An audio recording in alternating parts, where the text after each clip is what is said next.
This conference will now be recorded. I pledge allegiance to the flag of the United States of America and to the republic for which it stands, one nation, under God, indivisible, with liberty and justice for all.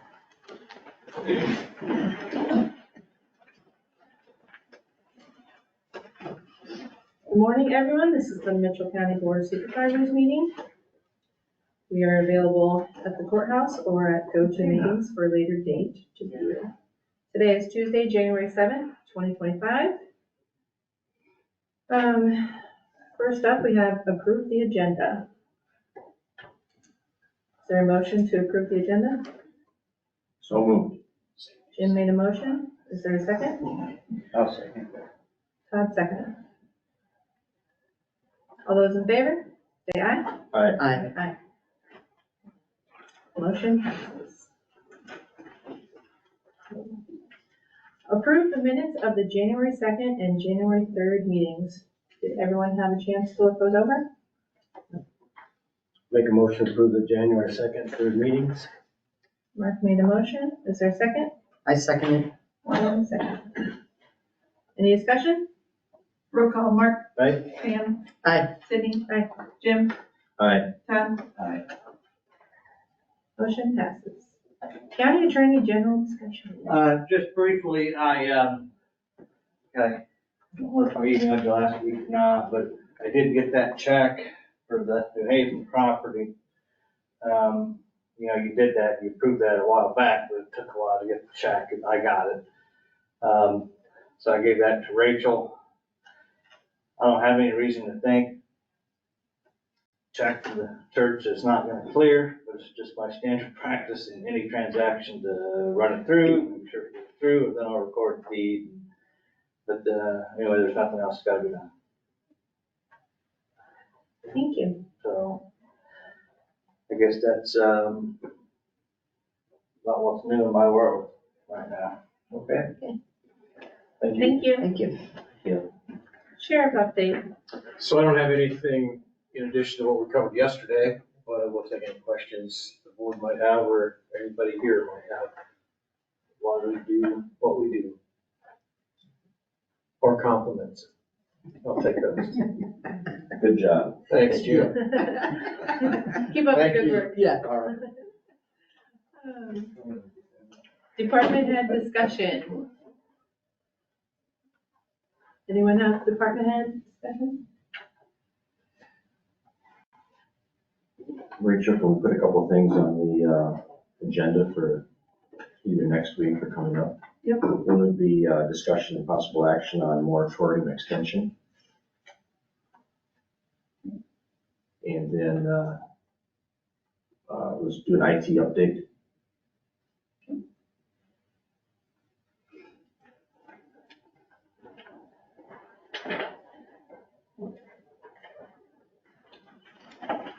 Just move like anyone's online. We'll move on to county engineer update. Morning. Morning. We got on the agenda the Title VI. That's an annual thing we do every year. I just needed to wait until we knew who the board chair was so that they can sign that, and then that'll be the document that is used. We need to have that in order to get federal funds to be compliant.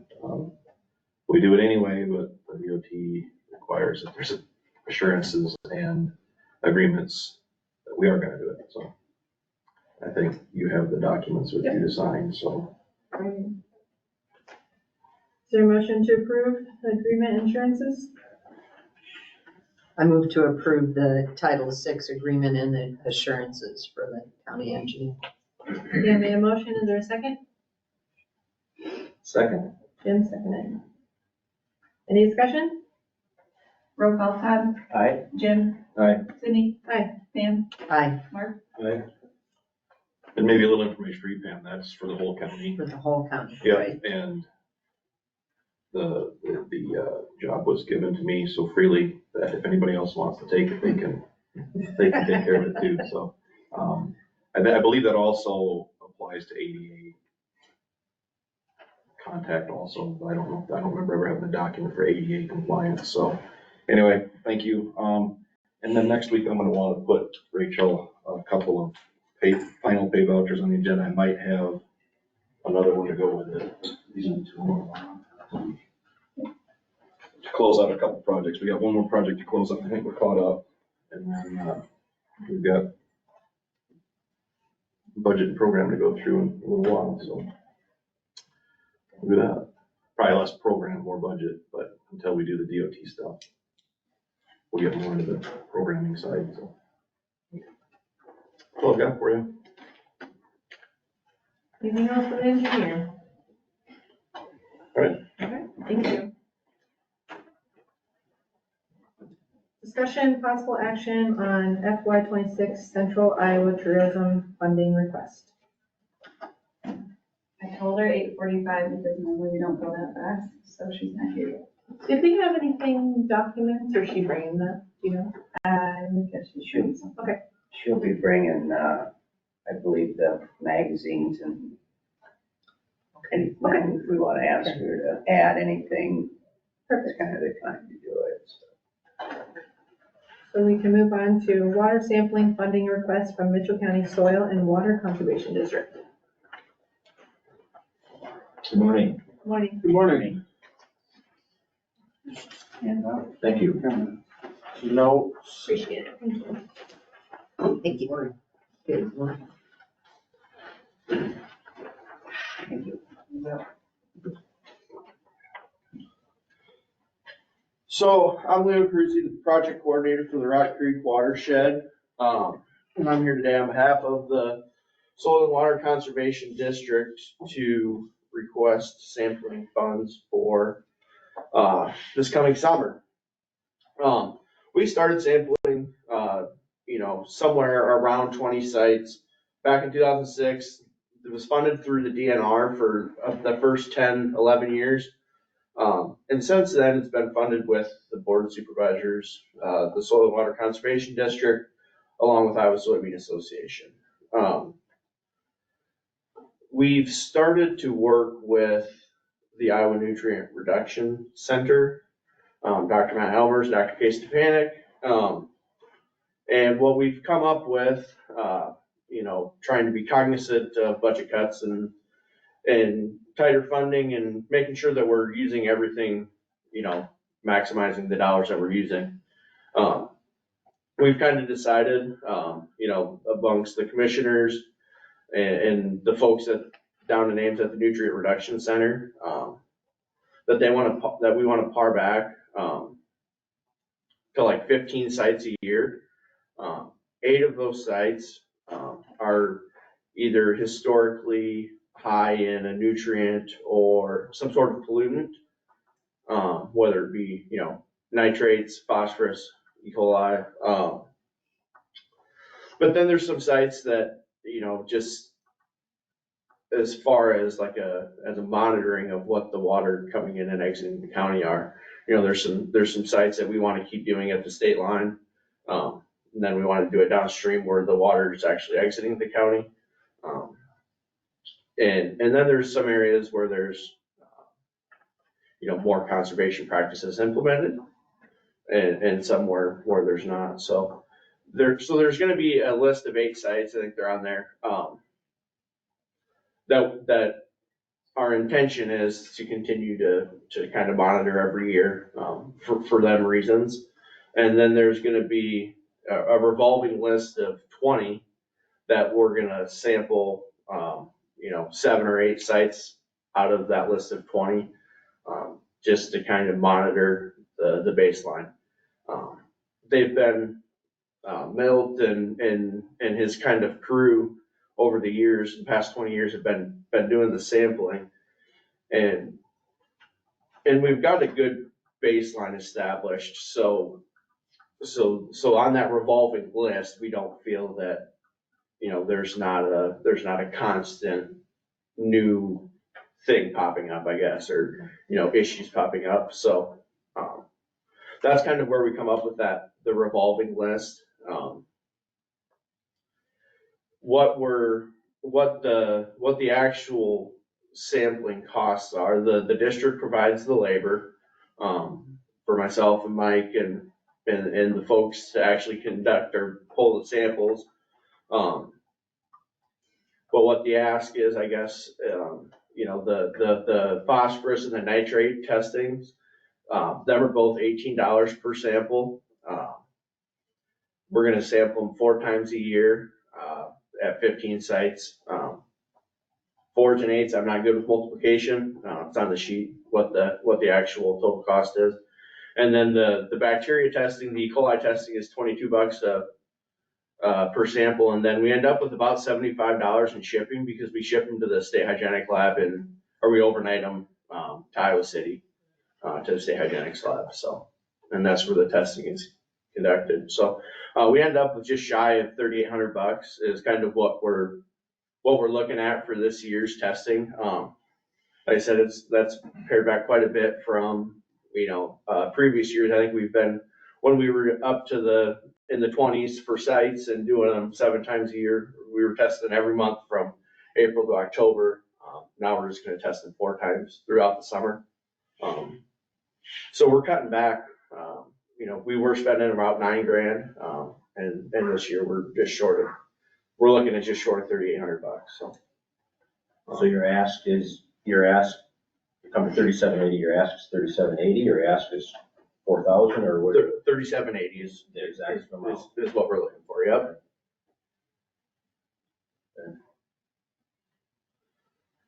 At one of the Soil and Water Conservation District meetings, the topic came up in regards to years of data and collecting data, and, are we just collecting data, or what are we doing with it? And then it kind of went to,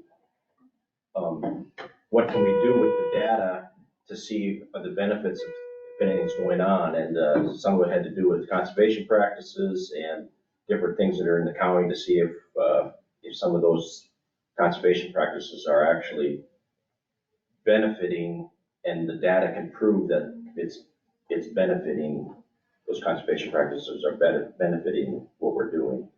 So I don't want to speak to that, or if I know that just came up at a meeting, and I just thought that was important, that we're not just collecting data here, we're doing something with it.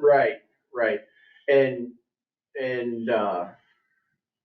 so along those lines, that's some of where we come up with our annual sites is to be tracking, where we know we have best management practices, whether it's a cover crop or a bioreactor, testing those sites to see the difference from, we've got data back to 2006, so we know what it was like, and just kind of monitoring and tracking it, to see how low we can get these things.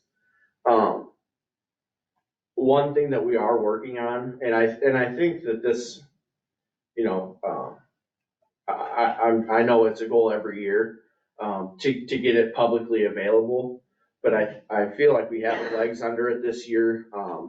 The graphs that the folks in Ames put together for us at Iowa State, the nutrient reduction strategy people, are fairly easy to read, even if you don't have any background with the project or the goal or intents. And I don't see why, there's a little bit of verification I have to do, but I don't see why we couldn't get these graphs, over to, the soil water conservation website for public. It's public dollars, it should be available to the public, but beyond that, I think the data can be utilized by more people than just us trying to sell conservation practices to folks, so. I think that's a good goal, especially as we move forward in, we're looking at the sustainability practices. I think that's a great goal, that if we can get some of that information out a little more, then that's great. I might just add, since Leo's new, he may not even be aware of this, but we're also working with the County Conservation Board to put that data on their website also. So I may not even share that with you, but we'll hopefully get that into a more user-friendly form, like Leo's saying, and then put it on there, I don't know whether it's considered their cloud or whatever, but that data will be there and accessible for the public there also.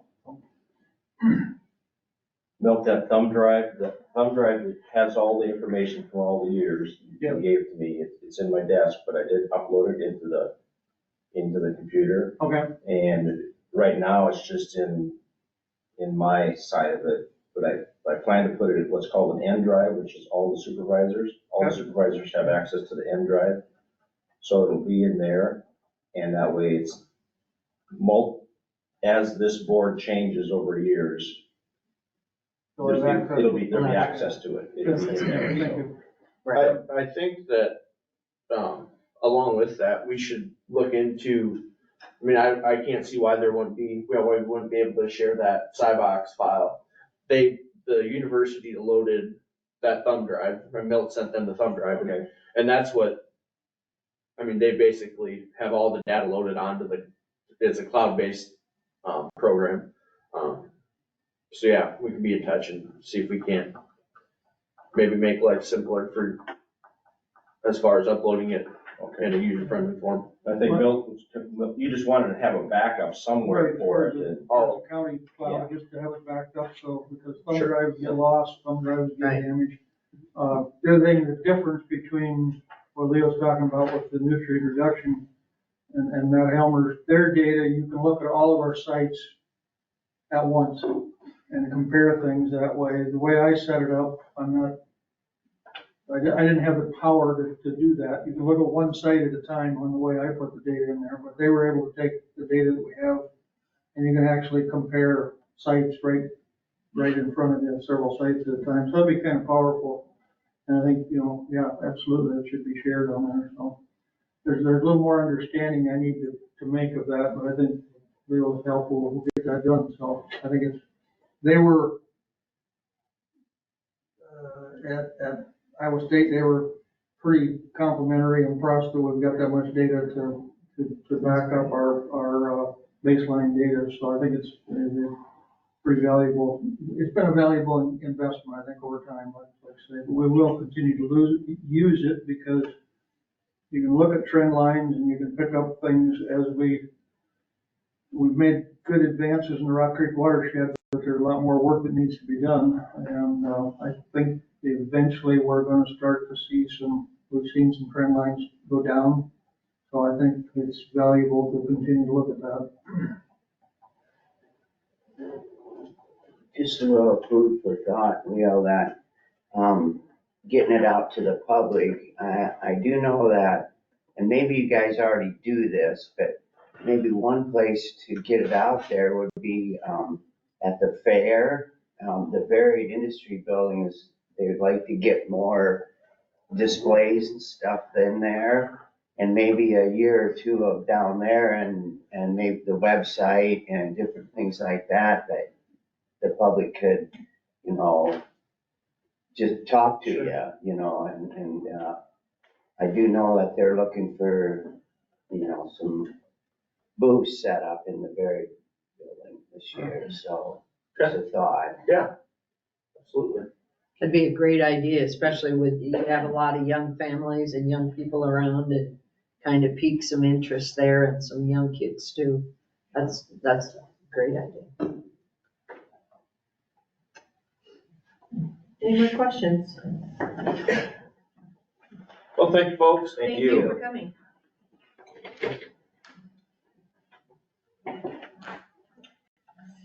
Let's see the two.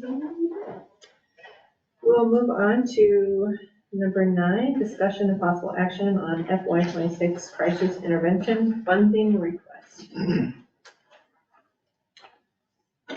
Everyone should have a copy of that. This year they're requesting $1,000 from the Mitchell County Board of Supervisors. Crisis Intervention Service is a private nonprofit organization that has been serving North Iowans since 1977. Our mission is to support individuals affected by domestic violence, sexual assault, trafficking, stalking, homicide, and other violent crimes by providing professional, confidential, and 24-hour service, including safety, support, and advocacy. Additionally, we work to prevent violence in our communities through education, awareness, and community partnerships.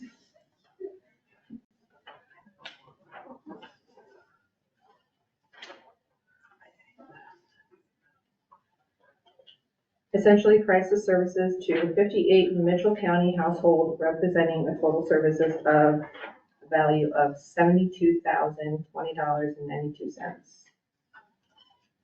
Housing and financial assistance up to 15 families, $2,181.39. Prevention and education programs, CIS, facilitated 9 programs reaching 243 individuals at the service value of $1,807.20. Total investment in Mitchell County in fiscal year 23-24 was $76,009.51.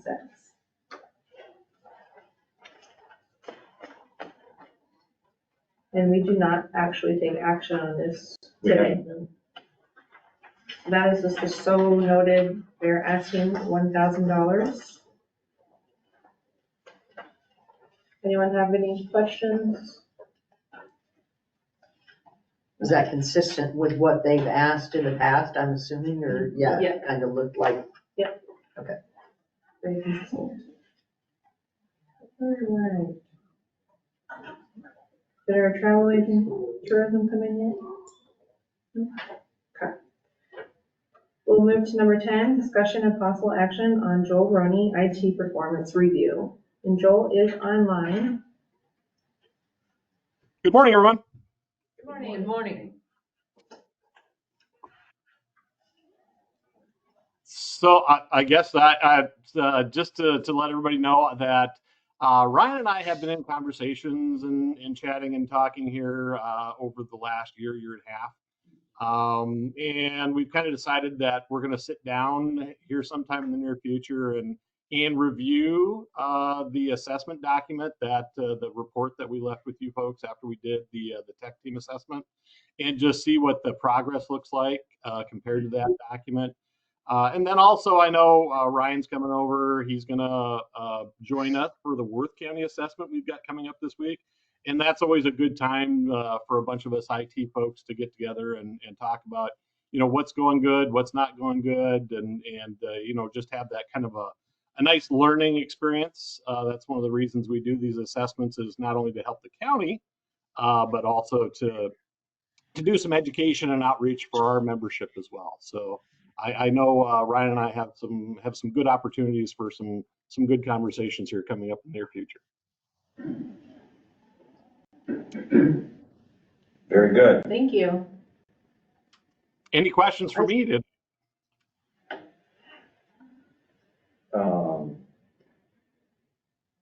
No, I can't think of any right offhand. As far as, I just appreciate you following up on the assessment that you did previously to see where we're at with stuff. That's great. Sounds good, folks. Yep, I'm always willing to help a neighbor, especially one as close as you folks. So if I have a question, is it possible for one of the Board of Supervisors to sit in to gain a little additional knowledge on where we're at? Or would you prefer that we just wait for the feedback to come back through? No, I think that's a wonderful idea. If you folks want to sit down in some of these conversations, I think that's great. I mean, a little, the more informed everybody is, the better off we all are. So I'm very open, and I think Ryan would be, I don't want to speak for Ryan, but I think that would be a good part of this process. Okay, I appreciate that little opportunity for additional learning. Thank you. Thank you. Pam, it sounds like you'd like to do that, which is. Yeah, I would be interested in sitting in on that, if that's all right with Ryan, and gaining some additional information on that. Yeah, anytime. So Joel, do you want to make sure you get a hold of, you can get a hold of the entire board as far as what the meeting plans are? The only thing is that if we have a quorum, then it turns into a meeting, so it'd be nice if it was limited to 1 or 2 supervisors at the max, but you want to get a hold of the board, just let us know what your schedule is then? Yeah, Ryan and I will get together. Like I said, we're getting, excuse me, we're getting together this week, and then we'll make plans to get together formally to review the document, and we'll certainly let you guys know when that date is. Great. Thank you. Thank you. I did put Thank this you. on as action. Do we need to? Well, as far as action to actually have the review done, Yeah. Okay, can't hurt. all right. Is there a motion to approve the performance review? So moved. Jim made a motion, I second it. Pam second. Any discussion? Roll call, Jim? Aye. Sydney? Aye. Pam? Aye. Mark? Aye. Todd? All right.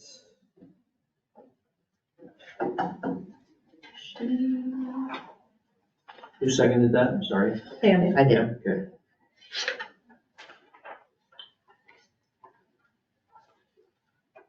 Shannon, approved treasurer's report for December. Good morning. Good morning. Morning. I'm just gonna, you got a major glare on your name. Oh, sure. I was watching upstairs and like, okay. So this will be the last month without our extra money. So next year's numbers, next week's numbers will be much larger, I hope. So for driver's license, for motor vehicle driver's license, we collected $528,848.39. Of that, the county retains $18,343.58. We issued 160 driver's license, and 2 of those were out of county issuance, so that's a $20 stipend. And for new registrations, we collected $145,135.79, of which Mitchell County kept $161.10. So all the titling will get the extra $10, for the liens, we'll get extra $10, and for the new registration fees, we get a percentage plus $10. So it's good. It'll go up considerably next month.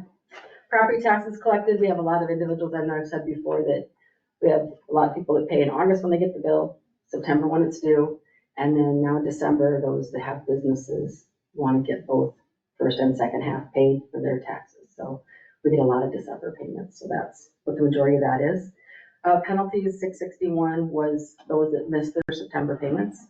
Special assessments collected was 674.23, just oddball ones. We had 1 tax certificate that was redeemed for $911, and we have received $110.82 in futures, which is people that just miscalculate, or some people that pay that second half have sold property, and the real estate agent or the attorney pays the second half and then they pay it again. So farmers and stuff, once they cut the check, we don't give them the refund because they'll claim that as an expense. So we offer to put it as futures. So that's what some of that could be.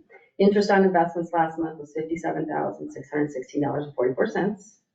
And then the balance of the revenues that we processed were miscellaneous receipts for $394,359.08. So total revenues processed last month, $2,266,793.15. You will also this month, Janelle's working on it right now. Every 6 months we do the semi-annual reporting, so she's working on getting that. So I'll present that later as well and we'll have it published. So, but that's just the fund balance report. Perfect. Any questions? Need a motion for the treasurer's report for December. So moved. I made a motion, is there a second? Second. Mark, second. Any discussion? Roll call, Todd? Aye. Mark? Aye. Pam? Aye. Sydney? Aye. Jim? Aye. Thank you. Well, I think our Central Iowa tourism is here, so we'll go back to number 7, discussion possible action on FY26 Central Iowa tourism funding request. Good morning. Good morning. Good morning. I have some packets to hand out. Is that okay? Yes. Just to bring over to you? Thank you. Thank you.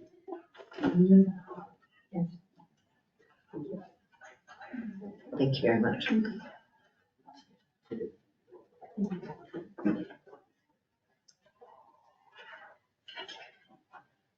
All right, well, again, thank you so much for offering us the opportunity to come and speak to you today about Central Iowa Tourism Region and the benefits Mitchell County receives from your participation. Your packets there have information that you can look through at your convenience, but wanted to point out a couple of items. First of all is our Central Iowa Travel Guide. That's probably the most tangible benefit that you receive as a county. That $500 annual contribution, and that annual contribution is the same amount that we've requested and received forever from Mitchell County. And that allows us to list your attractions, your camping, your public golf courses, trails, things like that in this travel guide. Now, there are some sections, for example, lodging or dining, restaurants, things like that, that require a private membership. The American here in Osage has been a long-time private member of CITR since they opened, and so that's what allows us to list them in those chart kind of information. So that gives you a little bit of a background on here. We are preparing our 2025 travel guide right now. So if you would happen to see something in the guide that you have a question on, or that you're wondering, well, why isn't this listed, or this shouldn't be listed, there's time still here. We're finalizing the content of the travel guide here over the next, probably 2 to 3 weeks to get ready to go to print. So we'll have it available. So if you do see something that's inaccurate, please let me know. And I'm happy to make any changes or answer questions about this publication. It goes in all the welcome centers. It goes to all the requests that we receive. And there's just a lot of interest from people, especially, I think, Iowans exploring what's in their own backyard, but also, with your geographic location, I would imagine you draw a lot of folks from like the Minnesota area as well into Mitchell County. So just let us know if you have questions about that. We also do a lot of professional development and education opportunities. We hold regular seminars. Those are just one-day seminars where folks that are involved with, be it chambers, attractions, hotels, just a variety of industry sectors that we hold regular meetings, and they get to kind of have that educational element as well as a lot of great networking that goes on at those. We also operate what's called the Guide Training and Certification Program. We piloted that program in 2019 with Iowa State University, and we've held several different sessions, Mason City, Boone, Pella, Johnston, Webster City, so kind of all around the region. And we trained over 450 people through that program. And it's a one-day training session, again, partnered with Iowa State University, that's about interpreting your attraction, your business. We've had folks like from Chambers of Commerce or development organizations go through the training to help give those tours of their communities, like the business prospects and things like that. We have a lot of places that have used that. And to date, we have over 120 people that have then pursued what we call the optional certification element, where after going through that one-day workshop, then a trainer from Iowa State University goes out on site. In fact, I think Kathy Blake from the city of Osage went through the certification program. Diane Van Weingarten came up, went through, Kathy gave her spiel and her tour of the community, and then she became what's considered in Iowa a professionally certified trained guide. So you should be proud of that. And anyway, it's just a really great program, and not only does it have an impact on experiences that visitors receive, but also, things as far as people looking at a community, either to locate a business or perhaps move to an area or a community. One of the other things that we do promotion-wise is we do have a booth at the Iowa State Fair in the Varied Industries Building. Any of you go through the Varied? Yep. Have you seen the big Travel Iowa, and we partner with our state tourism office on that booth? But the great thing is I coordinate all the volunteers, and so if you had a group or organization that wanted to volunteer for Mitchell County, they can sign up through our office, and then they can take a shift at the fair without having that time and expense to have their own booth or staff that. 11 days from 9 in the morning till 8 p.m. at night is a really heavy lift, but this gives people an opportunity to have a presence at the state fair at virtually no cost except their time and travel. couple years ago, we started where if people ship their brochures to us, then they can have that out throughout the 11 days. So expanded beyond just that shift working. So we've really tried to be responsive to things that help businesses and organizations have a greater presence.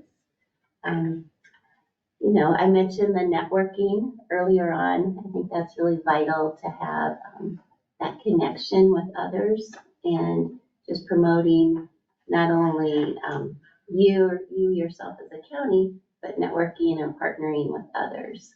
So are there questions I can answer about Central Iowa tourism or any of the information in the packet?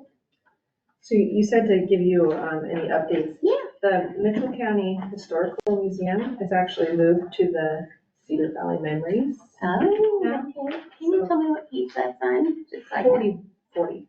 40. So Alright. they've changed their address. Oh, okay. So Yeah. they will be no longer in the Cedar River complex. Okay, so Mitchell County Historical Museum. And is there a person, or do you know, is the phone number and things like that still correct in there? Or someone that I should follow up with to get a little bit more updated information? I'm not sure on the phone number. Okay. Called Museum Starlet Hassman is a staff member. Yeah. There's a website. You could probably contact somebody Okay. about the website. I'll do it. It's just great to know we need to search down a little bit of information. I just noticed that. Yeah, That will thank be you. changing. So. Okay. Good, good. Good. Yeah.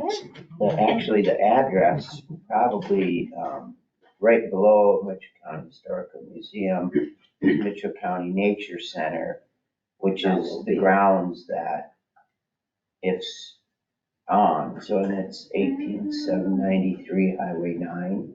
Okay.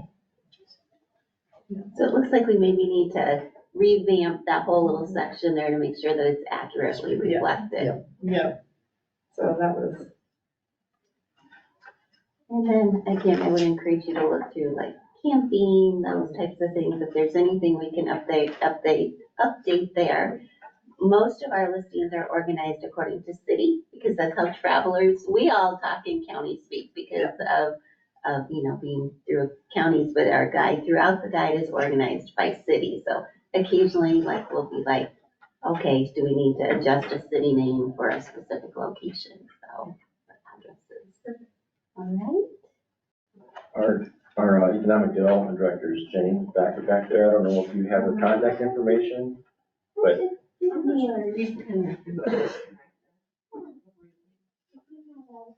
A moment, or I can get your business card and we can make sure that. she'd be a good point of contact for what's going on, you know, for Mitchell County. In regards to the book, and she could also maybe figure this out, it'd be nice to have this at the fair, at a couple of realtors' offices or whatever. City Hall probably already does, the other city halls, and I don't mean a stack of books, but at least just a few. And she might be something you could discuss with her, she could find out these areas and how many they would need, and we can do that. Absolutely. And we make sure that we print plenty of copies so that we can ship those out to whatever organizations want to have a box or a partial box. They usually come about 65 to 70 per box. So we can figure out the best ways to get those to you. And there's no charge for that.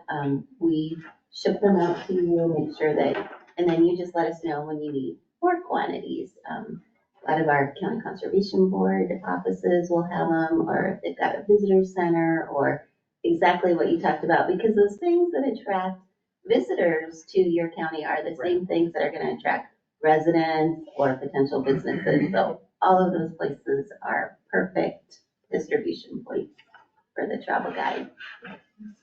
And when did you say your deadline is to have information Sure. updated? I would just say by the end of this month. I mean, I'm really digging. I'm a one-person office, so I do all the updates. We do work with a designer and of course a printing company. So yep.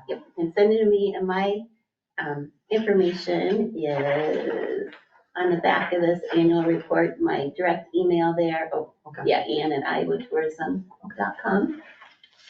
That's the best place to send them to, or we can take information just over the phone too. Well, we just want to make sure it's the most up-to-date and accurate, so visitors have the best information possible when they're planning their trips. Anything else? We cannot take action on it today. We're still going through our budgets and, so once we get through all that, we'll let you know and, can keep this and sign it, or you can sign a new one. Yep. Perfect. And you did, I was gonna mention that we do, some counties have asked for like an agreement, you know, that's just like bing, bing, bing. We're happy to provide that, and great. All right, that was a new thing a few years ago, so.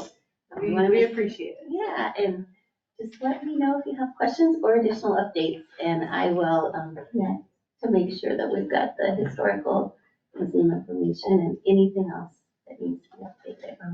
Thank you so much. Thank you. Thank you. Thank you.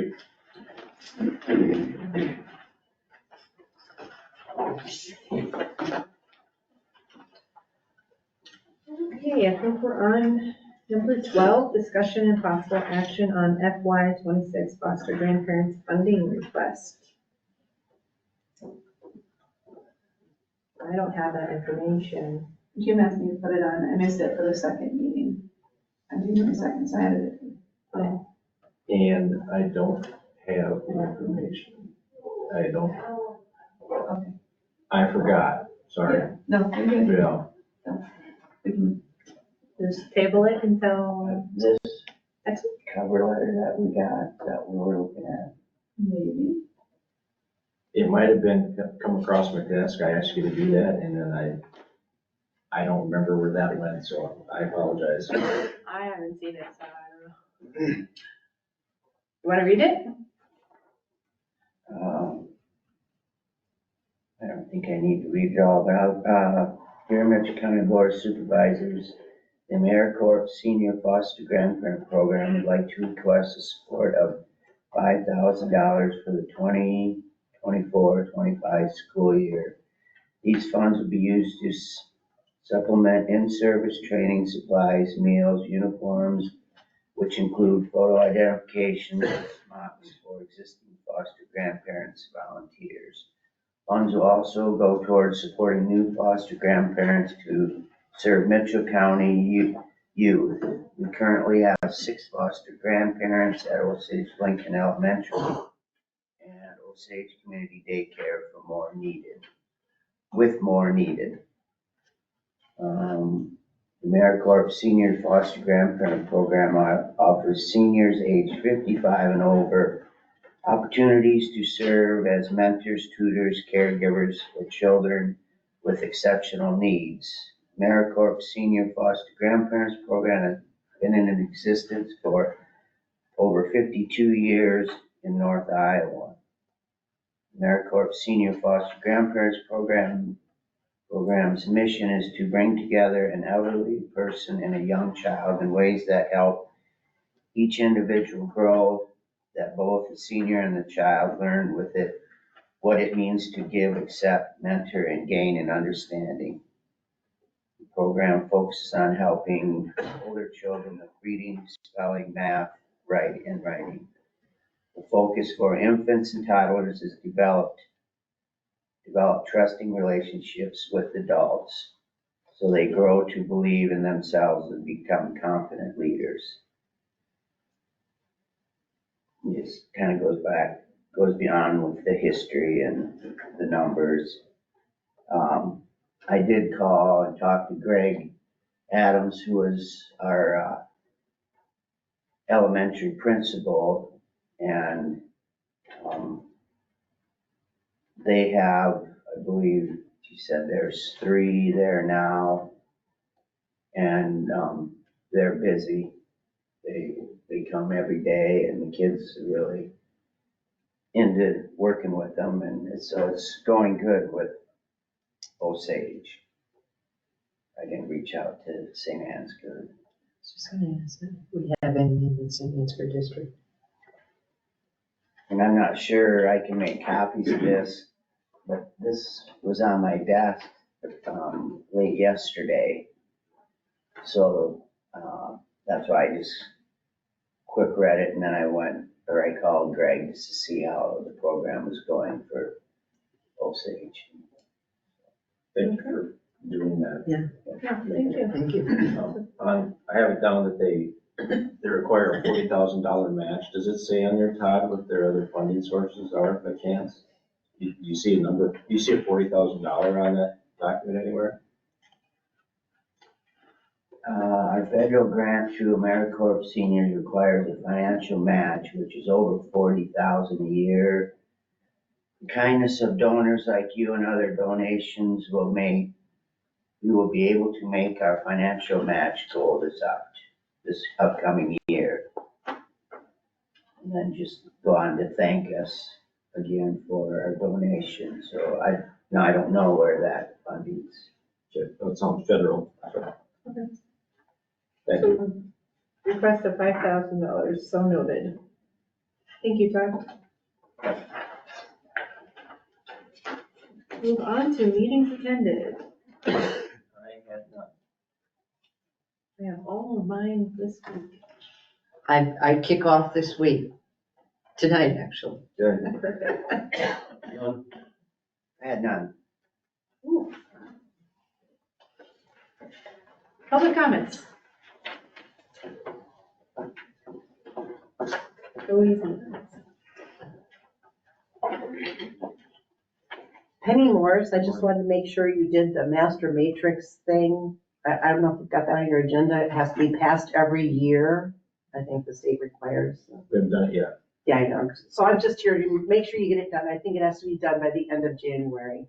I've been doing, well, you do like more official water testing, but I've been doing the informal water testing through the Isaac Walton League, and I just know from my own test results, for example, Spring Creek can run as high as 20 parts per million for nitrates.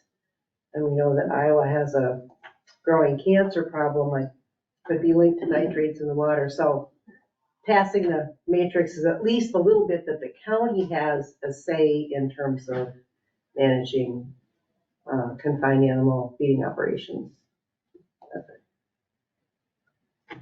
Thank you. Thank you. Any other comments? I don't have, Leo, if you would happen to need any contact information for the Fair Board or Secretary or anything, I have that, so you could reach out to me. Perfect. If you needed any. Thank you. Thank you. All right, meeting adjourned at 9:18.